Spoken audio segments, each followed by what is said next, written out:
परित्राणाय साधूनां विनाशाय च दुष्कृतां। मेजर ध्यानचंद खेल विश्वविद्यालय के शिलान्यास समारोह में माननीय प्रधानमंत्री जी और मंचासीन समस्त अतिथियों का हम स्वागत करते हैं। अपने उत्साह को तालियों में परिवर्तित करके स्वागत कर लें तालियों के पुष्पों से। मेजर ध्यानचंद खेल विश्वविद्यालय आने वाले समय में खेल के विकास को एक नया आयाम भी देगा और खेल प्रतिभाओं को एक तपोभूमि के रूप में ये विकसित होगा। सबसे पहले मैं माननीय मुख्यमंत्री महोदय से अनुरोध करूंगी कि हम सब की ओर से स्मृति चिन्ह भेंट करके माननीय प्रधानमंत्री जी का स्वागत करें। हॉकी के जादूगर के नाम पर है इस विश्वविद्यालय का नाम, इससे बड़ी श्रद्धांजलि क्या होगी। मेजर ध्यानचंद खेल विश्वविद्यालय के शिलान्यास समारोह में स्वागत माननीय प्रधानमंत्री जी का। खेल प्रतिभाओं के प्रोत्साहन और सम्मान के साथ खेल अवस्थापनाओं का निर्माण करके खेल संस्कृति को बढ़ावा दे रहे हैं माननीय मुख्यमंत्री माननीय श्री योगी आदित्यनाथ जी। मैं बहुत ही आदर के साथ माननीय मुख्यमंत्री महोदय से अनुरोध करूंगी कि वो अतिथियों का स्वागत करें। उपस्थित भाइयों बहनों, मैं आप सब की ओर से आज जब ये देश आजादी का अमृत महोत्सव आदरणीय प्रधानमंत्री जी के नेतृत्व और मार्गदर्शन में आयोजित कर रहा है, आजादी के इस अमृत महोत्सव पर देश के प्रथम स्वतंत्र समर में क्रांति का बिगुल फूंकने वाली क्रांति धरा मेरठ में आज आदरणीय प्रधानमंत्री जी के आगमन पर आप सभी भाइयों बहनों की ओर से आदरणीय प्रधानमंत्री जी का हृदय से स्वागत करता हूं, अभिनंदन करता हूं। भाइयों बहनों, हम सब जानते हैं कि आदरणीय प्रधानमंत्री जी का आप सबके प्रति स्नेह और आत्मीयता किस कदर है कि विजिबिलिटी कम होने के बावजूद भी दिल्ली से सड़क मार्ग से आकर के 1857 की प्रथम स्वातंत्र की भूमि मेरठ की भूमि को प्रणाम करने, बाबा ओघड़नाथ की भूमिका भगवान शिव का अभिषेक करने, क्रांतिकारियों के स्मारक शहीद स्मारक पर पुष्पांजलि करने के बाद अब यहां पर उत्तर प्रदेश के पहले स्पोर्ट्स यूनिवर्सिटी का शिलान्यास करने के लिए आदरणीय प्रधानमंत्री जी हम सबके बीच में पधारे हैं। भाइयों बहनों, मैं आभारी हूं आदरणीय प्रधानमंत्री जी का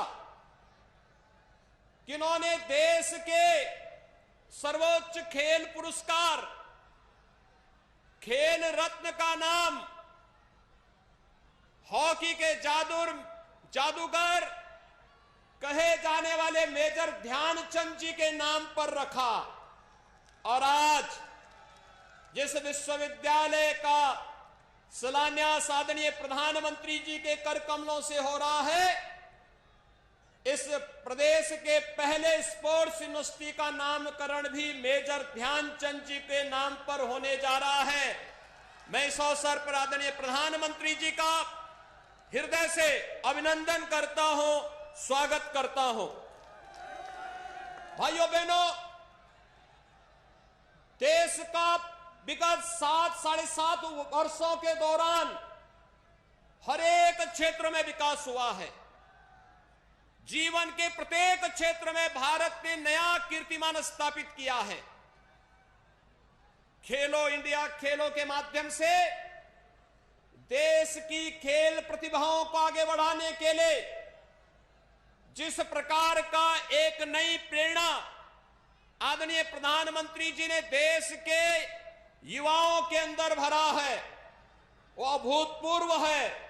अभिनंदनीय है और उसका परिणाम हमें अंतर्राष्ट्रीय प्रतिस्पर्धा के साथ ही अभी विगत वर्ष टोक्यो ओलंपिक और टोक्यो पैरालंपिक में देखने को प्राप्त हुआ, जब भारत के खिलाड़ियों ने सबसे बड़ा जत्था भारत का ओलंपिक में तो गया ही, पहली बार इतने मेडल भारत के खिलाड़ियों ने जीते और प्रधानमंत्री जी ने हर एक खिलाड़ी के साथ व्यक्तिगत संवाद स्थापित करते हुए उन्हें हर स्तर पर प्रोत्साहित किया, उन्हें सम्मानित किया।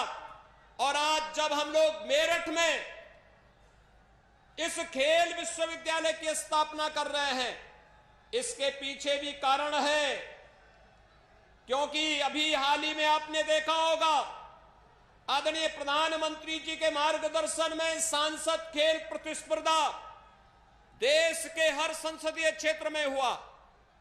ग्रामीण स्तर से लेकर के जनपद स्तर तक हजारों खिलाड़ी एक एक संसदीय क्षेत्र में अलग अलग खेलों में उन्होंने अपने आप को आगे बढ़ाने का एक अवसर देखा।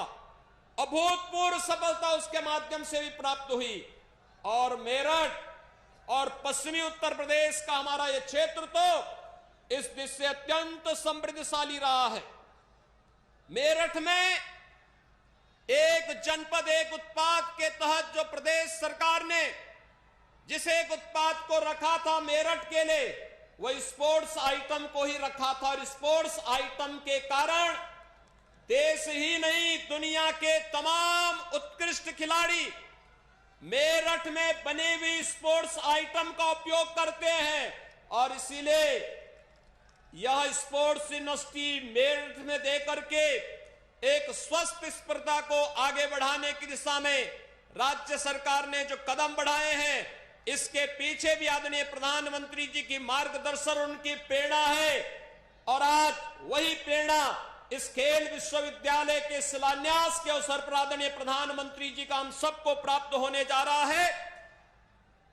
मैं आज के इस अवसर पर जब प्रदेश भर के खिलाड़ी यहां पर आदरणीय प्रधानमंत्री जी की प्रेरणा प्राप्त करने के लिए यहां पर उपस्थित हुए हैं, उत्तर प्रदेश सरकार ने उत्तर प्रदेश में एकलव्य क्रीड़ा कोष की भी स्थापना की है, जो खिलाड़ियों के लिए न केवल राष्ट्रीय और अंतर्राष्ट्रीय प्रतिस्पर्धाओं के लिए योग्य प्रशिक्षण और कोचिंग की व्यवस्था करेगा, बल्कि उन्हें फेलोशिप देने और उन्हें हर प्रकार का उत्तम माहौल देने में भी अपना योगदान देगा।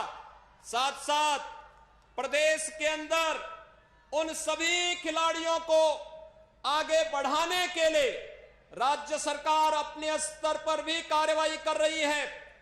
जिन्होंने ओलंपिक में, राष्ट्रमंडल खेलों में या फिर एशियन गेम्स में जो भी खिलाड़ी किसी भी अंतर्राष्ट्रीय प्रतिस्पर्धा में स्थान प्राप्त करेंगे, शासन की सेवाओं में उनका समायोजन हो सके, उन्हें सम्मान प्राप्त हो सके और वे फिर अपनी प्रतिभा का लाभ नई पीढ़ी को दे सके। इस दिशा में भी सरकार ने निर्णय लेकर के इस कार्रवाई को आगे बढ़ाने का कार्य किया है। प्रदेश में उन सभी खिलाड़ियों को जिन्होंने ओलंपिक में अभी हाल ही में अच्छा प्रदर्शन किया, देश के लिए मेडल जीते हैं, और प्रदेश के उन सभी ओलंपिक वीरों को जिन्होंने ओलंपिक में प्रतिभाग भी किया है, उन्हें मेरठ में पैरालंपिक के खिलाड़ियों को और लखनऊ में ओलंपिक में प्रतिभाग करने वाले और मेडल प्राप्त करने वाले खिलाड़ियों का विशाल सम्मान समारोह भी आयोजित करके उन्हें सम्मानित करने का कार्य किया है। आज प्रदेश के अंदर खेल प्रतिस्पर्धाओं को आगे बढ़ाने की दिशा में प्रदेश सरकार ने अनेक कदम बढ़ाए हैं, जिसमें हर गांव में खेल का मैदान, ओपन जिम का निर्माण, हर जनपद में स्टेडियम, मिनी स्टेडियम और तमाम अन्य खेलों को प्रोत्साहित करने वाले कार्यक्रम हो। इसके लिए राज्य सरकार उस प्रकार की सुविधाओं को आगे बढ़ाने का कार्य कर रही है और भारत सरकार का सहयोग इन सभी कार्यक्रमों में राज्य सरकार को भरपूर प्राप्त हो रहा है। राज्य सरकार ने तमाम अन्य अंतर्राष्ट्रीय प्रतिस्पर्धाओं में स्थान प्राप्त करने वाले खिलाड़ियों को ओलंपिक में पदक प्राप्त करने वाले खिलाड़ी एकल वर्ग में स्वर्ण पदक पर 6 करोड़, रजत पदक पर 4 करोड़, कांस्य पदक पर 2 करोड़ रुपए, टीम गेम्स में स्वर्ण पदक पर 3 करोड़, रजत पदक पर 2 करोड़ और कांस्य पदक पर 1 करोड़ रुपए का पुरस्कार राज्य सरकार अपने खिलाड़ियों को प्रदान करता है। इसी प्रकार से कॉमनवेल्थ, एशियन गेम्स में भी राज्य सरकार उन खिलाड़ियों को प्रोत्साहित करती है, आगे बढ़ाने का कार्य कर रही है। आज हम सब जब यहां पर आदरणीय प्रधानमंत्री जी का मार्गदर्शन प्राप्त करने के लिए उपस्थित हुए हैं, भाइयों बहनों, ये पश्चिमी उत्तर प्रदेश अपनी ऊर्जा के लिए, अपनी प्रतिभा के लिए जाना जाता है। यहां का किसान और यहां का जवान सदैव न केवल राष्ट्र की सेवा के लिए बल्कि अन्न उत्पादन में भी अपना योगदान दिया है। हर प्रकार से भूमि उर्वरा भूमि रही है, हजारों वर्षों का इसका अपना इतिहास है। लेकिन पिछली सरकारों के समय में जिस प्रकार की विसंगतियां पैदा हुई थी, यहां पर आस्था के साथ खिलवाड़ हुआ था, बहन बेटियों की सुरक्षा के साथ खिलवाड़ हुआ था, दंगों के एक श्रृंखला के माध्यम से यहां के युवाओं के भविष्य के साथ खिलवाड़ करने का प्रयास हुआ था। लेकिन अब आज जब प्रदेश में प्रधानमंत्री मोदी जी के आह्वान पर भारतीय जनता पार्टी की सरकार 2017 में आई, प्रदेश में दंगे बंद हुए। जिस कांवड़ यात्रा को रोक दिया गया था, वह कांवड़ यात्रा फिर से प्रारंभ हो चुकी है। और यही नहीं, अब यहां पर सुरक्षा, बहन बेटियों की सुरक्षा के लिए कोई खतरा नहीं बन सकता, क्योंकि दंगाइयों को भी और सुरक्षा के लिए भी खतरा बने हुए तत्वों को मालूम है कि अगर वे सुरक्षा के लिए खतरा बनेंगे तो उन्हीं के लिए वह खतरा वापस रिटर्न होता हुआ दिखाई देगा। आज के इस अवसर पर एक बार फिर से मैं आदरणीय प्रधानमंत्री जी का खेल उत्तर प्रदेश के इस पहले स्पोर्ट्स विश्वविद्यालय के शिलान्यास कार्यक्रम के अवसर पर आदरणीय प्रधानमंत्री जी का आप सभी भाइयों बहनों की ओर से, उत्तर प्रदेश से आए हुए सभी खिलाड़ियों की ओर से हृदय से स्वागत करता हूं, अभिनंदन करता हूं। धन्यवाद। जय हिंद। माननीय प्रधानमंत्री जी से अनुरोध करूंगी कि रिमोट का बटन दबाकर मेजर ध्यानचंद खेल विश्वविद्यालय का शिलान्यास करने की कृपा करें। बटन दब गया और बटन दबते ही शिलापट का अनावरण।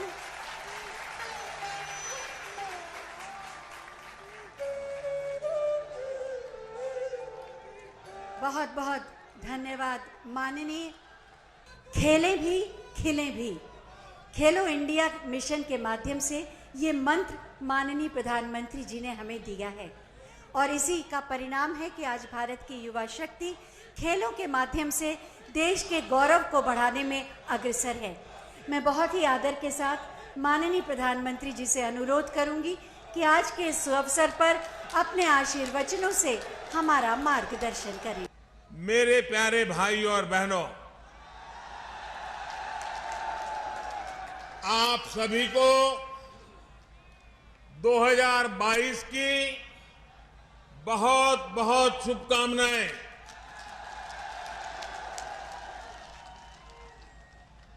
साल की शुरुआत में मेरठ आना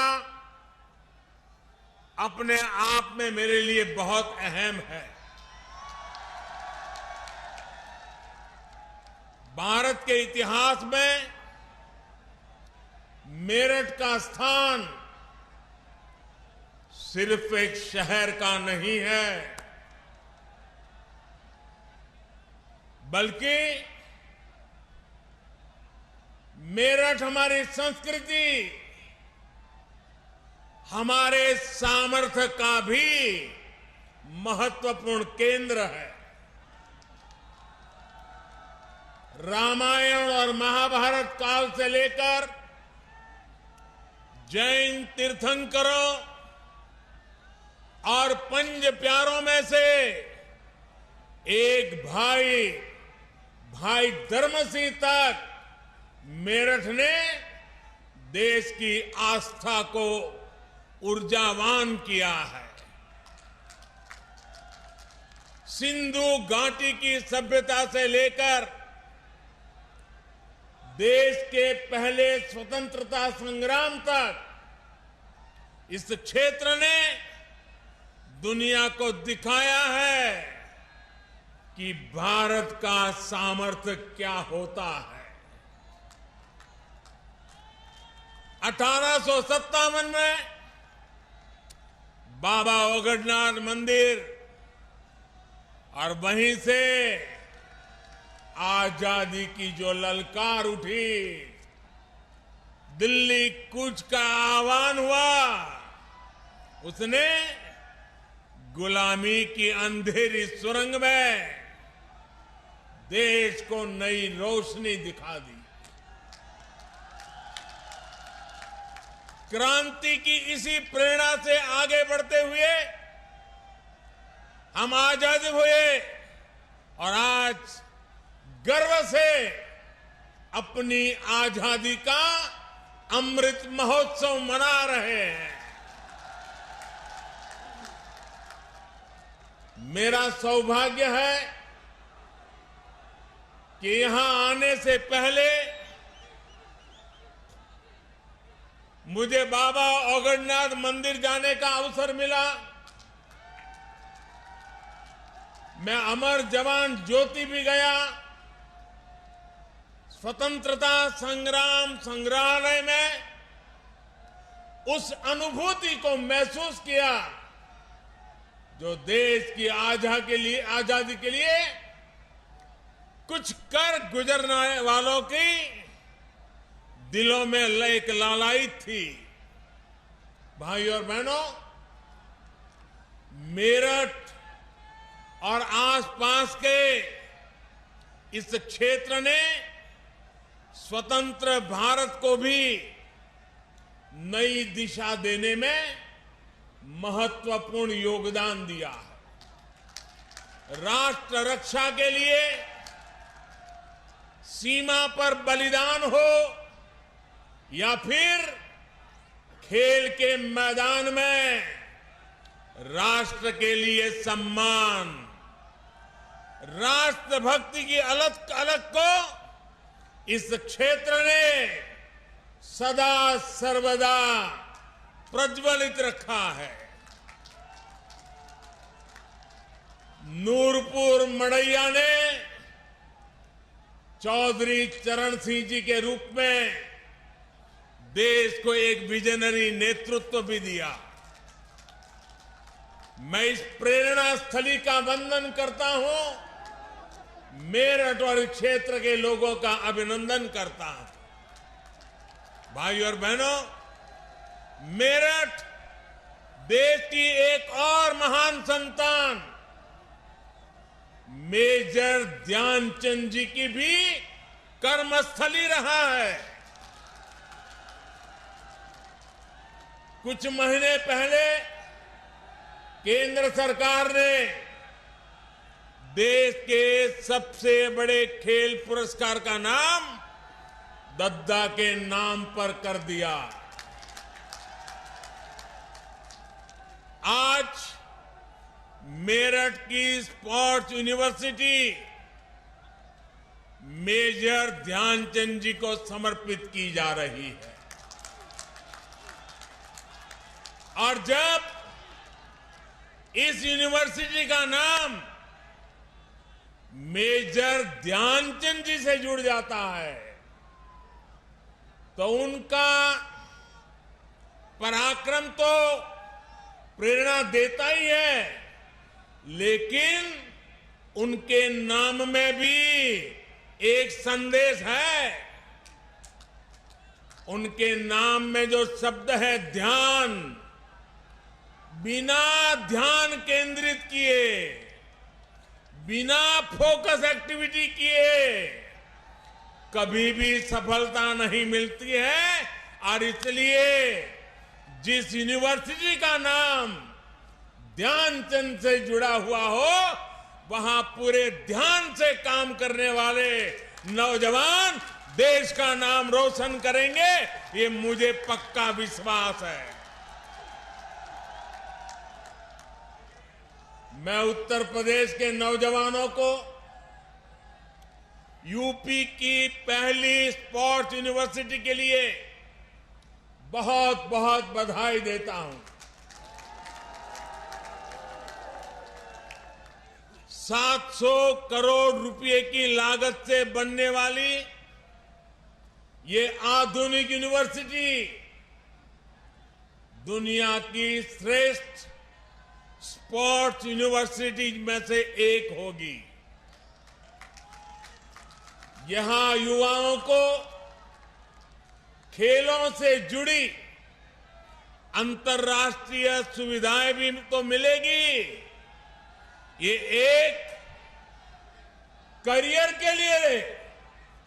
के रूप में स्पोर्ट्स को अपनाने के लिए जरूरी स्किल्स का निर्माण करेगी। यहां से हर साल 1000 से अधिक बेटे बेटियां बेहतरीन खिलाड़ी बनकर निकलेंगे। यानी क्रांति वीरों की नगरी, खेल वीरों की नगरी के रूप में भी अपनी पहचान को और सशक्त करेगी। साथियों, पहले की सरकारों से यूपी में, जब पहलों की सरकारें थी तब यूपी में अपराधी अपना खेल खेलते थे, माफिया अपना खेल खेलते थे। पहले यहां अवैध कब्जे के टूर्नामेंट होते थे। बेटियों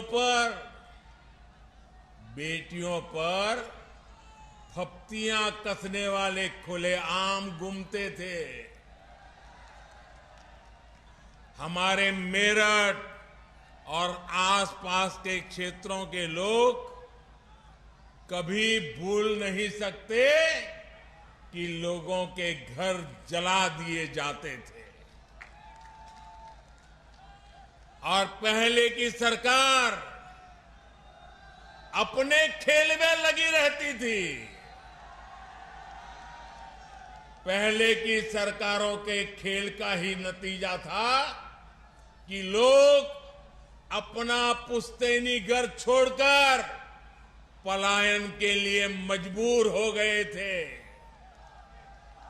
अब योगी जी की सरकार, पहले क्या क्या खेल खेले जाते थे, अब योगी जी की सरकार ऐसे अपराधियों के साथ जेल जेल खेल रही है।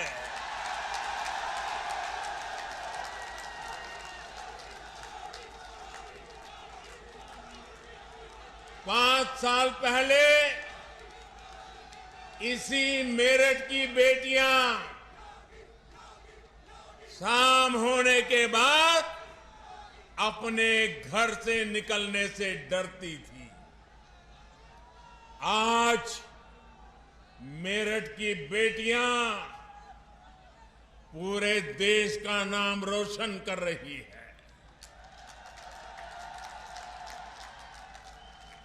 यहां मेरठ के सोतीगंज बाजार में, साथियों, ये सोतीगंज बाजार में गाड़ियों के साथ होने वाले खेल का भी अब द एंड हो रहा है।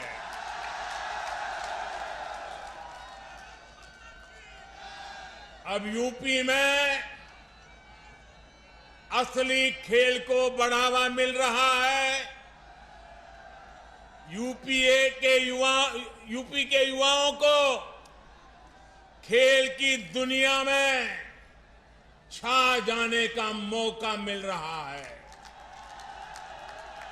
साथियों, हमारे यहां कहा जाता है, महाजनों येन गताः सपन्थाः, अर्थात जिस पथ पर महान जन, महान विभूतियां चले, वही हमारा पथ है।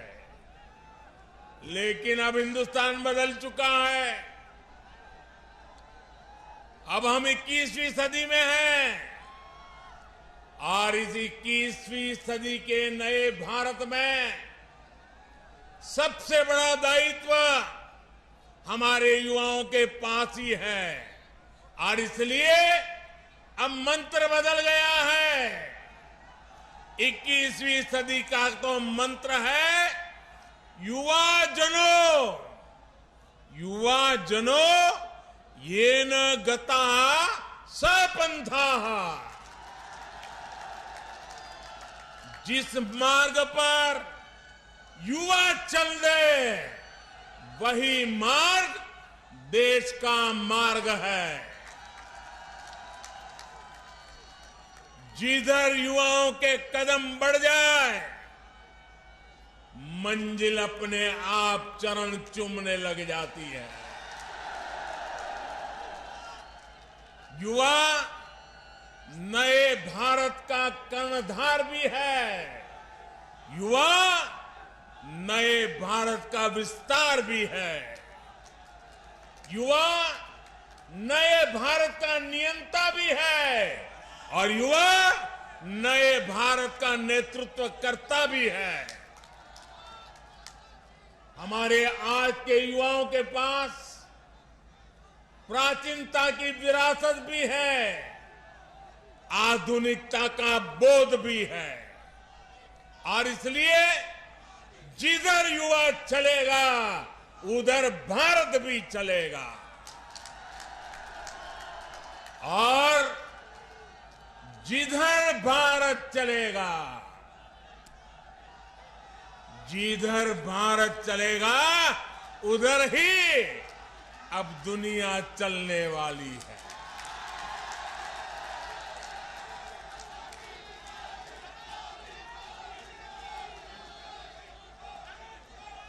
आज हम देखें तो साइंस से लेकर साहित्य तक, स्टार्टअप से लेकर स्पोर्ट्स तक, हर तरफ भारत के युवा ही छाए हुए हैं। भाइयों और बहनों, खेल की दुनिया में आने वाले हमारे युवा पहले भी सामर्थ्यवान थे।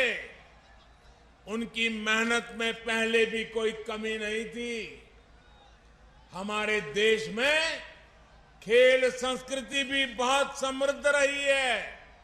हमारे गांवों में हर उत्सव, हर त्योहार में खेल एक अहम हिस्सा रहता है।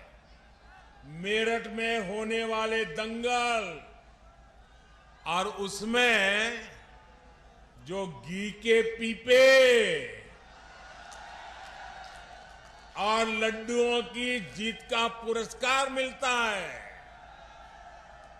उस स्वाद के लिए किसका मन मैदान में उतरने के लिए ना हो। लेकिन ये भी सही है कि पहले की सरकार की नीतियों की वजह से खेल और खिलाड़ियों को उनकी तरफ देखने का नजरिया बहुत अलग रहा। पहले शहरों में जब कोई युवा अपनी एक पहचान अगर वो अपनी पहचान एक खिलाड़ी के रूप में बताता था, अगर वो कहता था कि मैं खिलाड़ी हूं, मैं फलाना खेल खेलता हूं, मैं उस खेल में आगे बढ़ा हूं, तो सामने वाले क्या पूछते थे मालूम है? सामने वाले पूछते थे, अरे बेटे खेलते हो ये तो ठीक है, लेकिन काम क्या करते हो? यानी खेल की कोई इज्जत ही नहीं मानी जाती थी। गांव में यदि कोई खुद को खिलाड़ी बताता तो लोग कहते थे, चलो फौज या पुलिस में नौकरी के लिए खेल रहा होगा। यानी खेलों के प्रति सोच और समझ का दायरा बहुत सीमित हो गया था। पहले की सरकारों ने युवाओं के इस सामर्थ्य को महत्व नहीं दिया। ये सरकारों का दायित्व था कि समाज में खेल के प्रति जो सोच है, उसे खेल को, उस सोच को बदल करके खेल को बाहर निकालना बहुत जरूरी है। लेकिन हुआ उल्टा, ज्यादातर खेलों के प्रति देश में बेरुखी बढ़ती गई। परिणाम यह हुआ कि जिस हॉकी में गुलामी के कालखंड में भी मेजर ध्यानचंद जी जैसी प्रतिभाओं ने देश को गौरव दिलाया, उसमें भी मेडल के लिए हमें दशकों का इंतजार करना पड़ा। दुनिया की हॉकी प्राकृतिक मैदान से एस्ट्रो टर्फ की तरफ बढ़ गई, लेकिन हम वही के वही रह गए। जब तक हम जागे तब तक बहुत देर हो चुकी थी। ऊपर से ट्रेनिंग से लेकर टीम सिलेक्शन तक हर स्तर पर भाई भतीजावाद, बिरादरी का खेल, भ्रष्टाचार का खेल, लगातार हर कदम पर भेदभाव और पारदर्शिता का तो नामो निशान नहीं। साथियों, हॉकी तो एक उदाहरण है, ये हर खेल की कहानी थी। बदलती टेक्नोलॉजी, बदलती डिमांड, बदलती स्किल्स के लिए देश में पहले की सरकारें बेहतरीन इकोसिस्टम तैयार ही नहीं कर पाई। साथियों, देश के युवाओं का जो असीम टैलेंट था, वो सरकारी बेरुखी के कारण बंदिशों में जकड़ा हुआ था। 2014 के बाद उसे जकड़ने से बाहर निकालने के लिए, उस जकड़ में से बाहर निकालने के लिए हमने हर स्तर पर रिफॉर्म किए।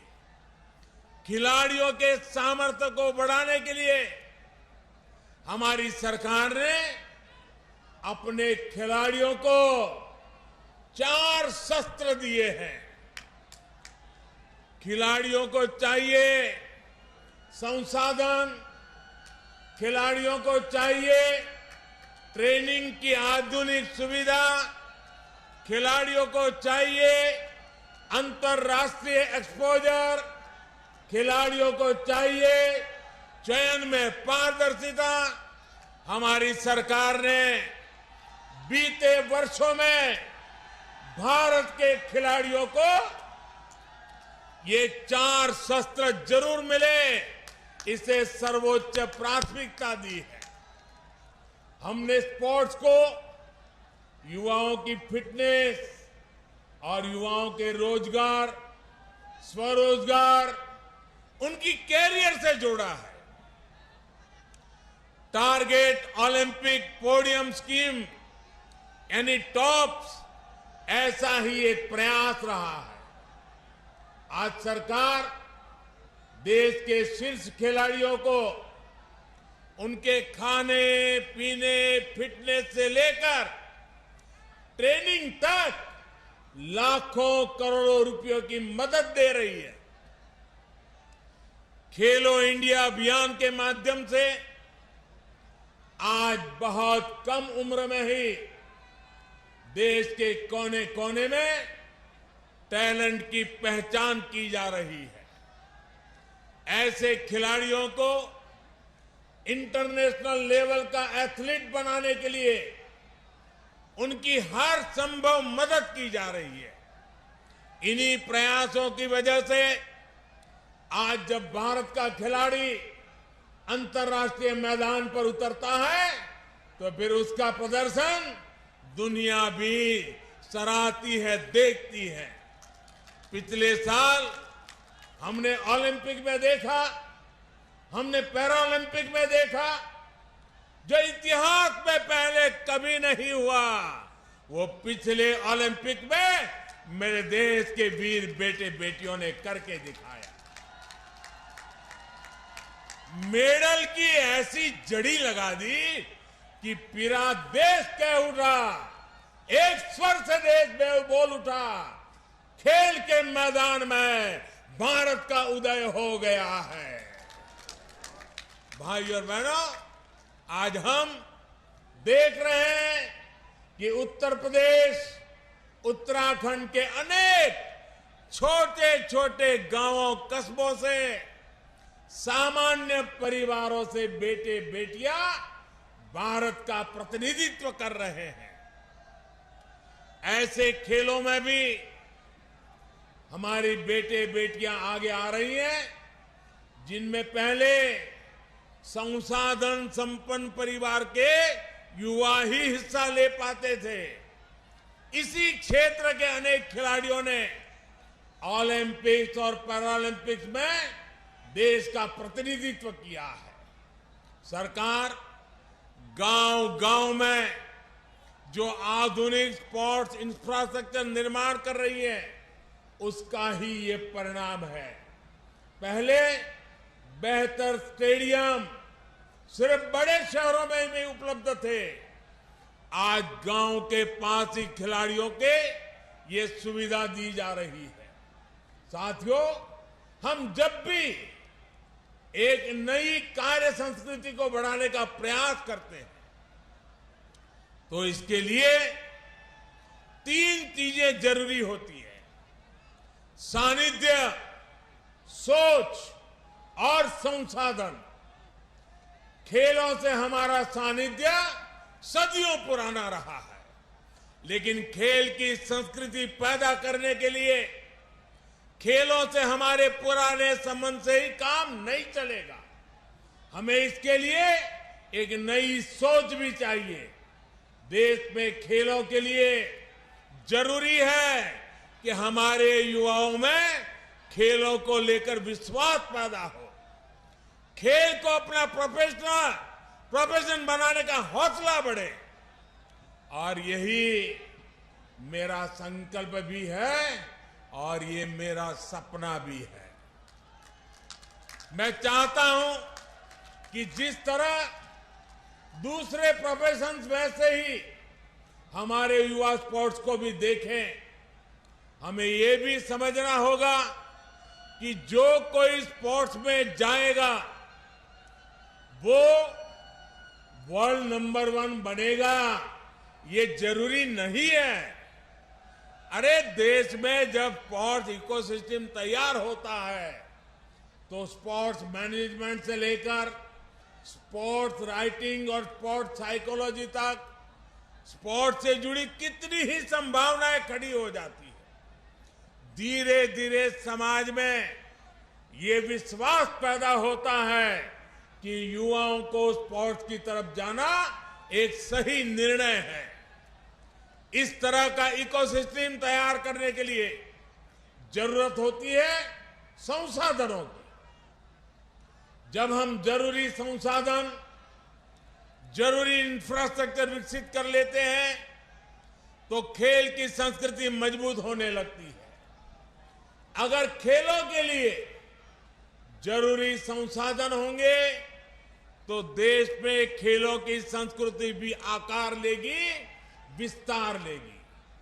इसलिए आज इस तरह की स्पोर्ट्स यूनिवर्सिटी इतनी ही जरूरी है। ये स्पोर्ट्स यूनिवर्सिटी खेल की संस्कृति के पुष्पित पल्लवित होने के लिए एक नर्सरी की तरह काम करती है। इसलिए ही आजादी के 7 दशक बाद 2018 में पहली नेशनल स्पोर्ट्स यूनिवर्सिटी हमारी सरकार ने मणिपुर में स्थापित की। बीते 7 सालों में देश भर में स्पोर्ट्स एजुकेशन और स्किल्स से जुड़े अनेकों संस्थानों का उनको आधुनिक बनाया गया है और अब आज major Dhyanchand sports university sports में हायर एजुकेशन का एक और श्रेष्ठ संस्थान देश को मिला है। साथियों, खेल की दुनिया से जुड़ी एक और बात हमें याद रखनी है और मेरठ के लोग तो इसे अच्छी तरह जानते हैं। खेल से जुड़ी सर्विस और सामान का वैश्विक बाजार लाखों करोड़ रुपए का है। यहां मेरठ से ही अभी 100 से अधिक देशों को स्पोर्ट्स का सामान निर्यात होता है। मेरठ लोकल के लिए वोकल तो है ही, लोकल को ग्लोबल भी बना रहा है।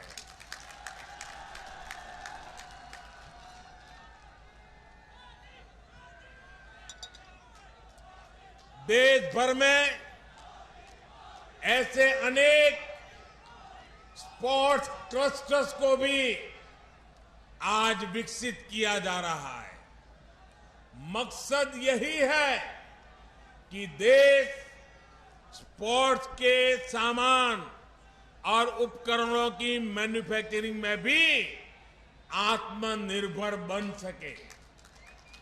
अब जो नई नेशनल एजुकेशन पॉलिसी लागू हो रही है उसमें भी खेल को प्राथमिकता दी गई है।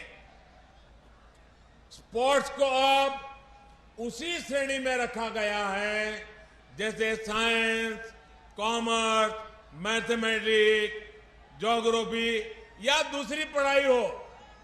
पहले खेल को एक्स्ट्रा एक्टिविटी माना जाता था, लेकिन अब स्पोर्ट्स स्कूल में बाकायदा एक विषय होगा। उसका उतना ही महत्व होगा जितना बाकी विषयों का।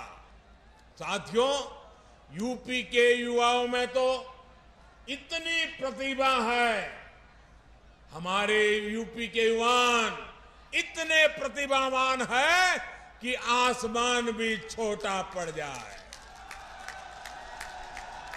इसलिए यूपी में डबल इंजन सरकार कई विश्वविद्यालयों की स्थापना कर रही है।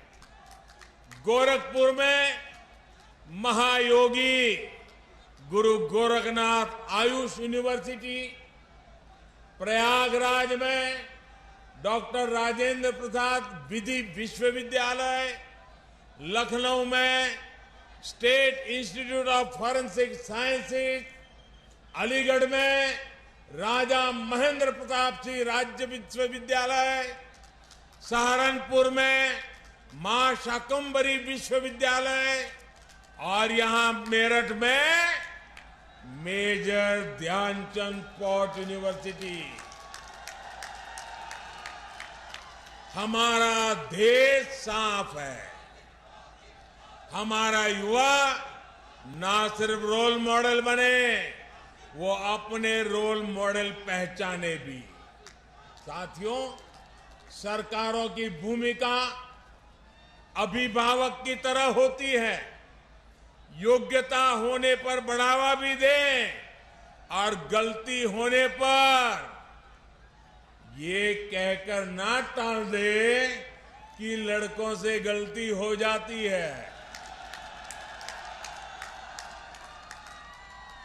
आज योगी जी की सरकार युवाओं को रिकॉर्ड सरकारी नियुक्तियां कर रही है। आईटीआई से ट्रेनिंग पाने वाले हजारों युवाओं को बड़ी कंपनियों में रोजगार दिलवाया गया है। नेशनल अप्रेंटिसशिप योजना हो या प्रधानमंत्री कौशल विकास योजना, लाखों युवाओं को इसका लाभ दिया गया है। अटल जी की जयंती पर यूपी सरकार ने विद्यार्थियों को टैबलेट और स्मार्टफोन देने का भी अभियान शुरू किया है। साथियों, केंद्र सरकार की एक और योजना के बारे में भी यूपी के नौजवानों को जानना बहुत जरूरी है।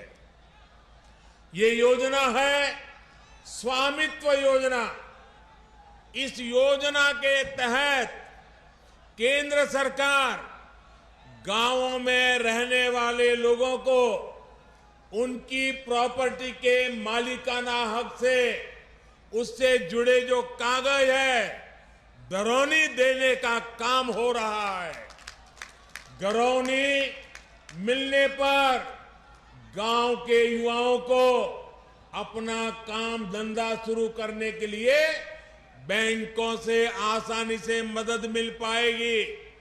ये घरौनी गरीब, दलित, वंचित, पीड़ित, पिछड़े सभी समाज के हर वर्ग को अपने घर पर अवैध कब्जे की चिंता से भी मुक्ति दिलाएगी।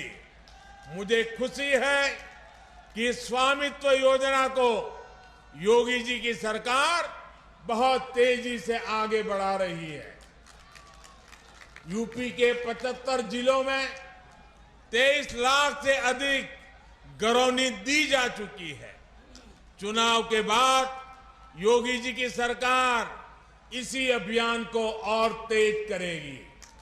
भाइयों और बहनों, इस क्षेत्र के ज्यादातर युवा ग्रामीण इलाकों में रहते हैं। ग्रामीण अर्थव्यवस्था को मजबूत बनाने के लिए हमारी सरकार निरंतर काम कर रही है।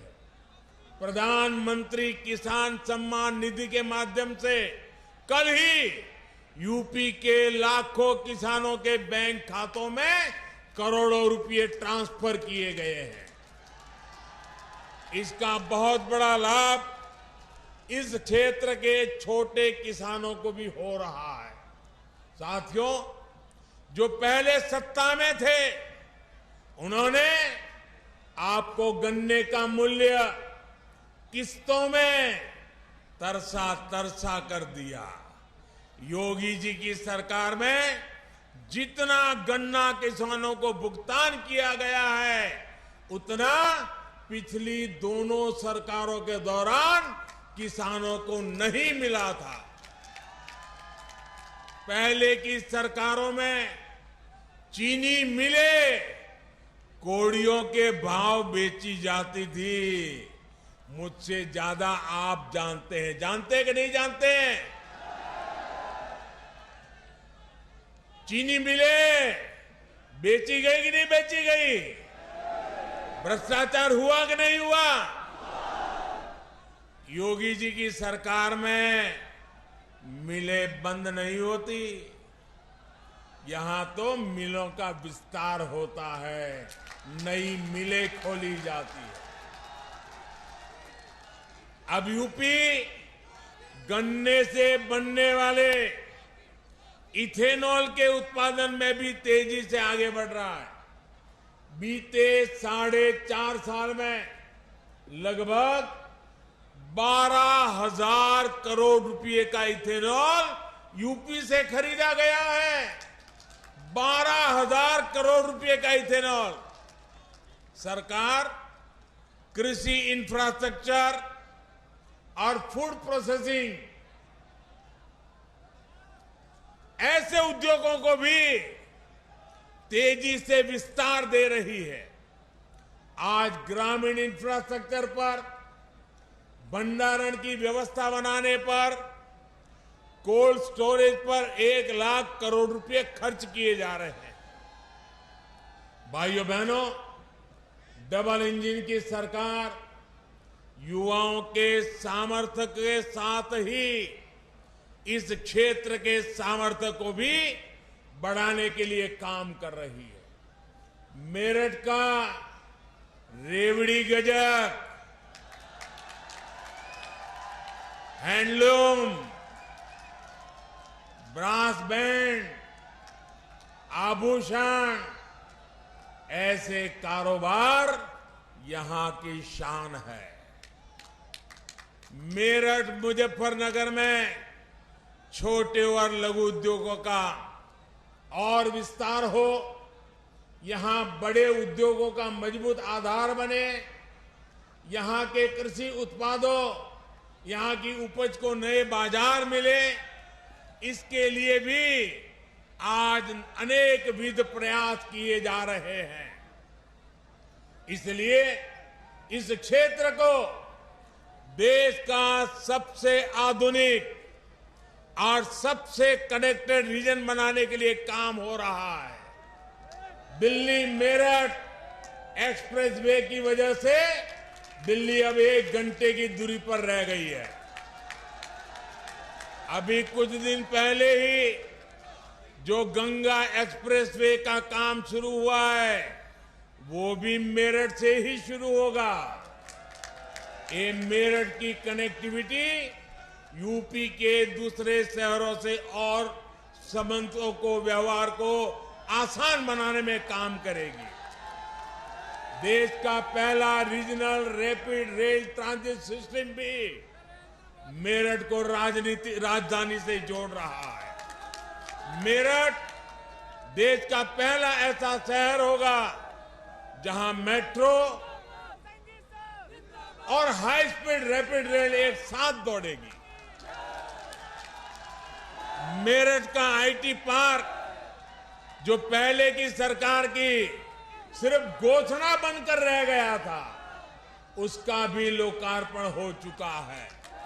साथियों, यही double benefit, double speed, double engine की सरकार की पहचान है। इस पहचान को और सशक्त करना है। भाइयों, मेरे मेरठ को और पश्चिमी उत्तर प्रदेश के लोग जानते हैं कि आप उधर हाथ लंबा करोगे तो लखनऊ में योगी जी, और इधर हाथ लंबा करोगे तो दिल्ली में मैं हूं आपके लिए।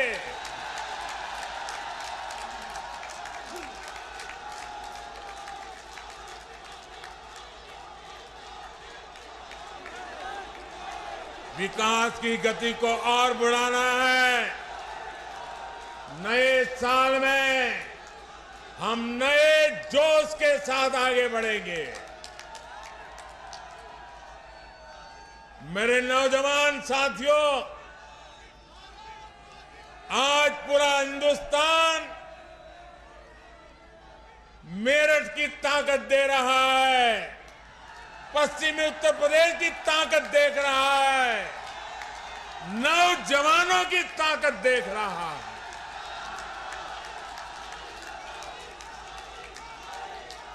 ये ताकत देश की ताकत है, और इस ताकत को और बढ़ावा देने के लिए एक नए विश्वास के साथ एक बार फिर आपको मेजर ध्यानचंद स्पोर्ट्स यूनिवर्सिटी के लिए बहुत बहुत बधाई।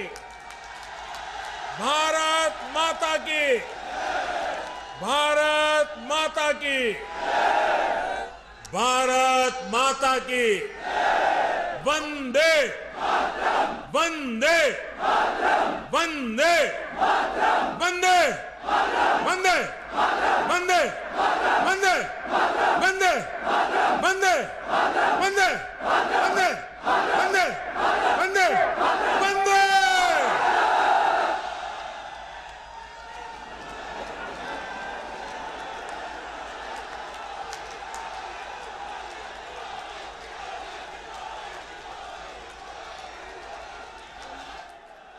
बहुत बहुत धन्यवाद माननीय प्रधानमंत्री जी। आपके मार्गदर्शन आशीर्वचन और शुभकामनाओं के लिए अपने सपनों और संकल्पों के साथ हमें जोड़ने के लिए जोरदार तालियों के साथ अभिनंदन करें माननीय प्रधानमंत्री जी का।